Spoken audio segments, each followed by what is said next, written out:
Salut, c'est Anthony. Comment créer une habitude? Dans la vie, il te faut un pourquoi, quelque chose qui vient de là.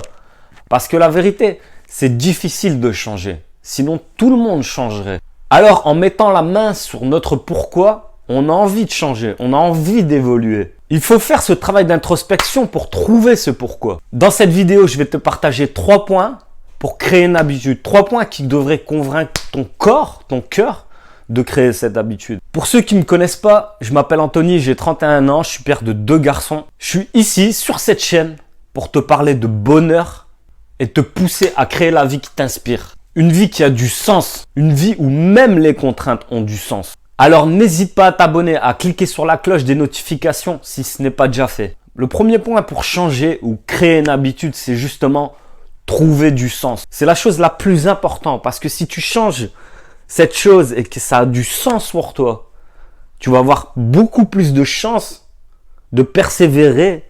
Il faut que cette habitude ait du sens à tes yeux. Qu'est-ce que tu veux vraiment changer qui va vraiment te faire évoluer? Tu sais, c'est bizarre, mais c'est quand tout va bien que c'est difficile de changer. Quand je dis tout va bien, c'est plutôt une stabilité. Ça ne veut pas dire que tout va très bien, mais en règle générale, ça se passe bien. Donc, ça ne veut pas dire que tu as la vie qui te plaît forcément, que tu n'as pas de remise en question, mais tu es dans un espèce de confort quand même. Et c'est à ce moment-là que changer les choses est difficile. Pour ça qu'il y a des gens qui restent plusieurs années avec le même partenaire alors que leur vie ne leur plaise pas et qu'ils ont envie de se barrer. Et c'est à ce moment précis où tu deviens quelqu'un qui te plaît. Quelqu'un que tu as envie d'être. Quand tout va bien, le mental est dans un espèce de confort. Et sortir de cette zone de confort, c'est difficile psychologiquement. Pourquoi je vais aller changer alors que je me sens en règle générale bien? Le mental a du mal à se challenger. Il faut sortir de sa zone de confort pour évoluer. Et pour cela, il faut trouver du sens. Faire des choses, des actions qui ont du sens pour toi, qui te parlent. Je le répéterai jamais assez. Il faut faire des choses qui ont du sens pour nous. 2. Trouve ton point ou tes points d'ancrage. Regarde, quand tu te brosses les dents, c'est toujours au même moment. En général, tu manges toujours plus ou moins à la même heure. Il y a tout un tas de choses dans ta vie que tu fais, et je ne vais pas t'apprendre, au même moment. C'est ça que j'appelle un point d'ancrage. Il y a des choses que si tu ne les fais pas à ce moment précis, tu vas ressentir un espèce de malaise. Même si cette habitude est négative ou positive, si tu ne la fais pas parce que tu es tellement habitué de répéter cette chose que tu ne te sens pas bien. Le but, c'est d'utiliser cette force à notre avantage. Il est beaucoup plus facile de mettre une habitude en place si elle est répétée chaque jour, plus ou moins à la même heure, ou toujours après le même événement. Par exemple, quand j'ai fini le travail, je fais... Bon, ce qui est facile de dire, c'est le sport, mais ça pourrait être tout un tas de choses. Si tu analyses bien tes habitudes, tu verras qu'elles sont souvent faites au même moment de la journée, etc. Par exemple, tu vas boire ton café le matin et si tu ne le bois pas, ça pourrait limite te mettre de mauvaise humeur. C'est d'ailleurs pour ça que j'ai arrêté le café et chez moi, il n'y a plus de café. Donc, désolé pour les invités, mais il n'y a pas de café. Si tu es fumeur, c'est dur d'arrêter à cause des habitudes. Parce que ton corps sait qu'après telle ou telle action, tu vas fumer. En plus, il y a la nicotine, mais c'est... Surtout les habitudes, tu te lèves le matin, tu vas fumer, etc. Et c'est ça qui est dur à casser en fait. C'est vraiment l'habitude. Il n'y a pas que cette histoire de nicotine. Parce que la preuve, les gens quand ils supplémentent en nicotine, c'est pas garanti qu'ils arrêtent. Dans un premier temps, oui, mais c'est les habitudes. Ces habitudes qui sont ancrées, qui sont dures à changer. Ça veut dire que 10 fois dans la journée, ton corps va te rappeler qu'à ce moment-là, tu fumes une cigarette. Une fois qu'une habitude est ancrée, elle est dure à déloger et c'est ce que nous on recherche. On recherche à ancrer une bonne habitude. Après, ça devient facile, ça devient normal de le faire. Donc, tu peux trouver ton point d'ancrage qui te plaît le plus à quel moment tu veux réaliser cette habitude. 3. On ne parle pas assez de la récompense présente et future.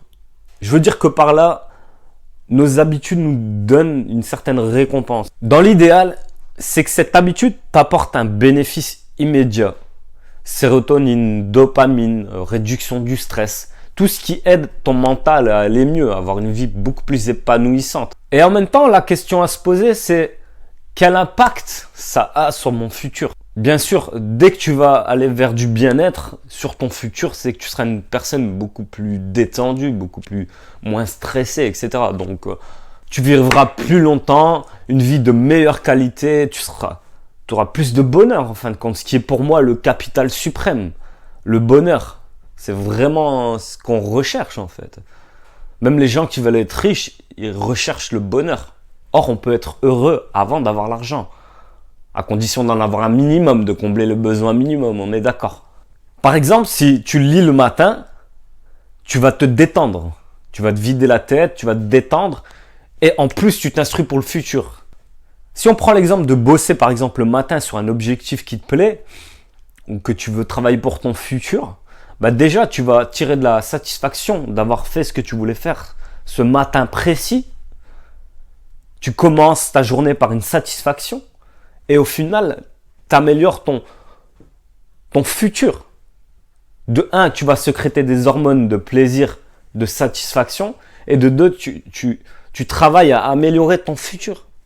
En conclusion, il te faut un pourquoi. Qu'est-ce que tu vas changer qui a du sens pour toi? Demain, je vais reprendre le sport parce que j'ai envie d'être en meilleure santé, d'être actif, d'avoir une bonne santé mentale, un meilleur contrôle des émotions. Il y a tant d'arguments pour faire du sport. D'ailleurs, j'ai fait une vidéo sur les réels bénéfices du sport et je la mets dans les descriptions. Parce qu'il y a beaucoup de croyances qui sont assez fausses sur le sport. Dedans, il y a les recommandations en termes de sport du College of Medicine des États-Unis. Puis, il te faut un point d'ancrage. En général, les habitudes sont faites à un moment précis ou après le travail, après le réveil, etc. Avant de dormir. Ensuite, il y a la récompense. Qu'est-ce que ça m'apporte maintenant et dans le futur? L'une de mes prochaines vidéos parlera de donner du sens à sa vie. J'entrerai plus dans le détail dans cette vidéo. Comment donner du sens ou comment trouver aussi du sens. Voilà, crée la vie qui t'inspire et ciao à la prochaine.